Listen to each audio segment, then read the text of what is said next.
Hello everybody, this is day 2 of my Kentucky hunt.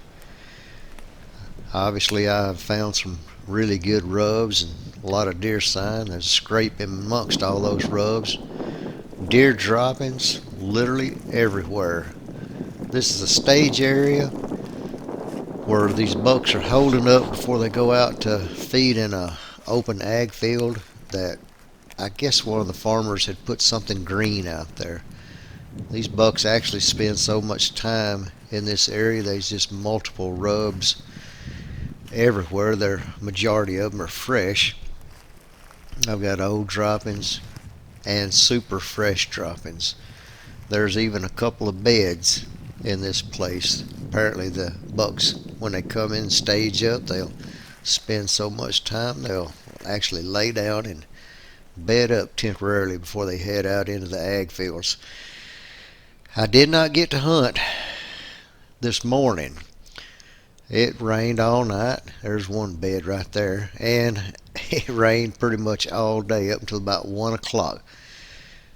So this is an afternoon hunt. I'm slipping in here, doing a little bit extra careful, watching my steps, taking my time. I'm going to try to pick the right tree to get in. As soon as I got up in my tree, this little doe come up, and she just walked right basically under the tree, probably, I don't know, 5 yards from the base of the tree. She gets right here and she kind of smells the glove that I dropped on the ground. Yeah, I dropped my glove on the ground. And she just slung that little head around hers, and this is a young doe. You can tell by the little short nose on her. And even though she's young, she smells that glove on the ground, and it is really just bothering her to no end. She's going to spend quite a bit of time investigating this glove. She didn't want to get too close to it, but it was so windy the glove blew kind of her direction right over there, just off the trail. Anyway, this is one of those deals where you just have to be patient, and hopefully she'll go on and not snort and stomp and maybe booger the area up for any deer fixing to come this direction. It's really early in the afternoon, so I've got quite a bit of time left. It's been really windy and cold. The rain obviously washed all the snow out. I mean, you can't even find any snow except in a few little ditches and banks where I guess that was protected. You get some ice on the roads, but not too bad today except for the wind. I had to put on my rain suit to kind of help block the wind. I found that if I can put my I've got a Cabela's rain suit that's real soft outer skin. It's pretty quiet, and I found that if you can block that wind, a lot of times you can stay pretty warm. Temperatures are like in the maybe 26, 28 degrees. They said with the wind it feels like 14 degrees, so that's just something that Alabama boys ain't used to, is that cold, bitter wind blowing right through you. Cut you like a knife. One thing I didn't mention was how close I am to the bed areas. Notice I said bed areas. When I scouted this area, I found basically multiple bed areas. There's a cedar thicket right below me, just about 65 yards. And there's some deer bedding in those cedar thickets. It's like two little ditches out there, and then they create, I guess what you'd call little points. Each one of those points has some blowdowns, and those deer want to bed right up in those blowdowns in amongst all those cedars. Across from one little ditch is a high ridge, And those high ridges have finger ridges that point down into this little draw toward that cedar thicket. There's multiple bucks bedding on those finger ridges. All the bucks are not bedding together in a batch or a group. They are actually, one or two bucks on each little finger ridge. And once, I guess, the deer start funneling up this direction, those bucks can literally sit there and watch the other deer easing their way through that cedar thicket and those little series of ditches. And when that happens, I assume that they start getting up, stretching their legs, and coming this direction as well. But they'll pretty much walk that pace pretty fast through that cedar thicket.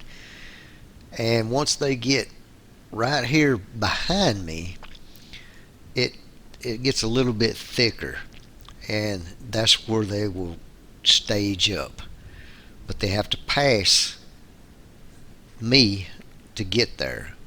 And the three trails actually pinch together slightly toward the top. I'm sitting a little bit low because I've got a south wind. These deer are actually coming to me with the wind to their back. But what I've done in this situation is I've gotten up tight to the cedar trees, and I'm up high in the tree, and my wind is kind of blowing over the tops of those cedar trees. And as hard as it's gusting, my hope is that the cedar trees will be thick enough to hold my scent up above it. And then as it's going and through the tree limbs and stuff, it just kind of disperses my scent. And so far, it's worked 2 days in a row. Yesterday, all these deer came with the wind to their back. Today, they're coming with the wind to their back. This little doe, obviously, she smelt my glove on the ground. It's one of those things I hope that maybe the buck doesn't come by there and I get busted the same way. Now, yesterday when I sat in here, I was about 5 yards from the trail that this nice buck is walking on now, because they were over on the trail that I'm watching today. That's usually what happens if you move off of one trail, that they try to move in on them on the trail that they're walking. They'll change trails on you. It just happens to be my luck. I would like to be sitting right over there, tucked up tight to those cedars on that edge, getting a shot at one of those bucks, but it's just not going to happen today. But my friend is back. The one that I passed up on yesterday is walking dead up under my tree again today. He has a real strong tendency to kind of follow the ladies. That's what he did yesterday, and that's what he's doing today. I've made the decision to go ahead and take this buck. I figure he's going to get downwind of me and get my glove on the ground scent and maybe booger this area up. I'm not for sure if I'll even have an opportunity to hunt tomorrow, so I've made the decision to go ahead and make the best shot possible.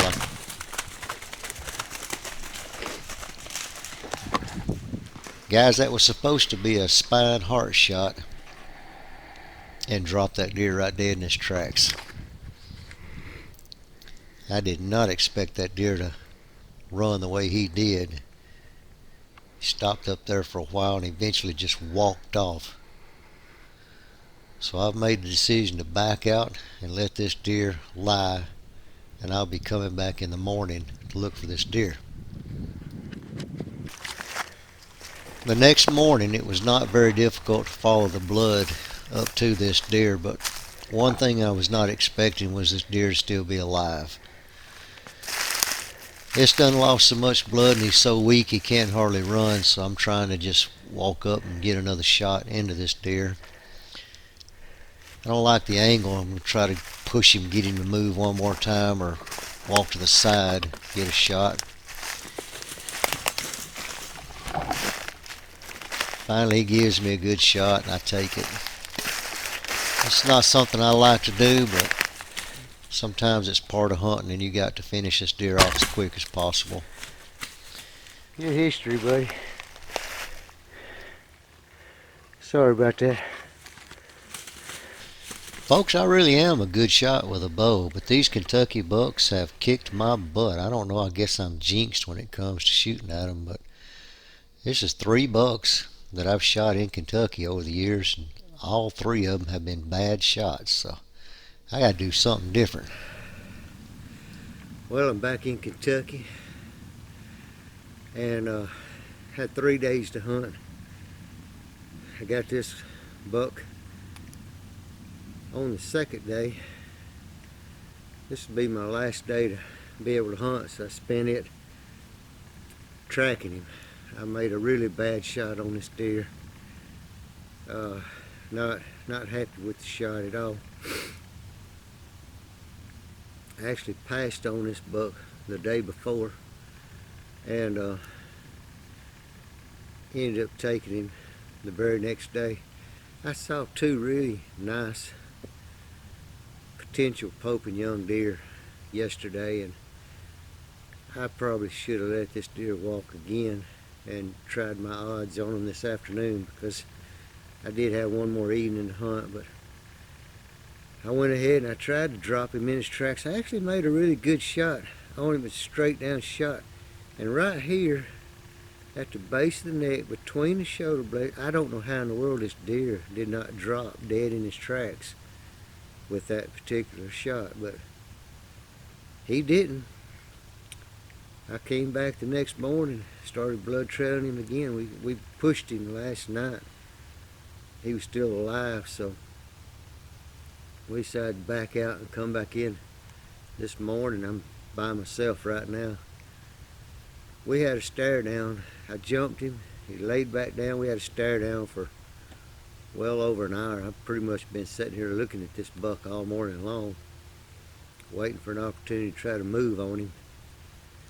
I finally decided to take that chance, move in on him, get ahead of him, get another arrow in him. I put another arrow right through his chest, and he expired pretty quick after that. Pretty good hunt, although I did kill probably the smallest buck I think I've shot in a while. But he looks like an older buck. He got some broke off tines, a little bit of character. I don't know. It's hard for me to judge these Kentucky deer. All I know is the 2 I saw yesterday, there was no question that they were beautiful bucks. If they're my Kentucky buck, I gotta get dragging him. They on their way down. He's skinny on them. It's like his backbone is skinny. I think he's an older deer. I'm not sure. He was chasing a doe, or actually trailing a doe the day before, and the day before that he was trailing the doe. Both days he was grunting. I actually thought it was my tree stand squeaking when I heard him grunt. Turned around and there he was grunting. He got a weird sounding grunt. Anyway, good hunt. I'm just going to get a few more pictures of this buck before I start dragging him out of these woods. I just want everybody to know I really am happy to get this deer. I didn't know if I'd be able to hunt anymore due to the weather conditions in Kentucky and a little bit unstable, but I was not happy with the shot, but I'm really glad that I'm going to be able to utilize this meat. He'll be able to feed my family, and gonna have some good memories with this deer. You can tell he's been in quite a few fights. Almost all his tines are broken off or damaged to some degree. He won't be doing no more fighting. Well, this is the end to a pretty good hunt here in Kentucky. You guys, a lot of you guys are asking all the time. You have a hard time finding buck bedding. But here in Kentucky, things are a little bit different. You got hardwoods mostly, cedars, not pine trees like you do in Alabama. But these high stem count areas, you look, there's a lot of little sapling trees in this little draw. I'm right almost in the bottom of a little hollow. And these bucks, all they do is they bed up on them little thick knobs. You got a patch of cedar trees up there. Real high stem count. Greenbrier, honeysuckle. They don't get very far off these bottoms. They don't have to. It's plenty thick enough. And they got a skate route. They can circle around you in this thick stuff. Get away from you pretty easy. Crisscrossing trails everywhere in here. So, high stem count. A lot of small saplings. Some blow down brush, trees, briars. Anything of that nature that gives a deer the advantage. And if he's laying on that hill like he was, he's actually got the wind to his back. He's looking down in this little draw. Anything comes up and down it, he can see or hear. Anything trying to come over the top behind him, he can smell. So you keep all that in mind, you'll find buck bedding. You just got to get out there, scout, put in the legwork. Topo map, computers, e-scout, whatever you'll call it. That is not going to help you locate the bedding. It might narrow it down to an area, but you're still going to have to get your feet on the ground and walk in here and find these spots. I hope that helps. Buddy is 87 years young. Can't get out there in the woods like he used to. He sure wants to get out there, but Buddy, when you bring a deer back to his shed, he is going to get in there and help you clean it, skin it out. Here, hold that cane, Mike, while I get busy. Now that's a happy man right there. He is doing what he loves to do. Buddy makes knives, handmade knives, deer handle knives, wood handle knives, all kind of knives. It's a little hobby of his. And he just can't wait to get in there and try his knives out on a fresh kill. The man loves it. And that's Mike Minton standing there supervising while these two youngsters here get to work. Now Buddy was quite the deer hunter back in the day. He knows them woods like the back of his hand. I don't really need to do a whole lot of e-scouting. All I've got to do is pick this man's brain a little bit. I can find the hot spots that way. Baby, you ain't got to film the whole thing. I'm watching Buddy beating you as far as the skinning goes. Are you? He's watching him show me how to Yep, do it? he's showing you how to do it, baby. I didn't realize that we were so entertaining to folks.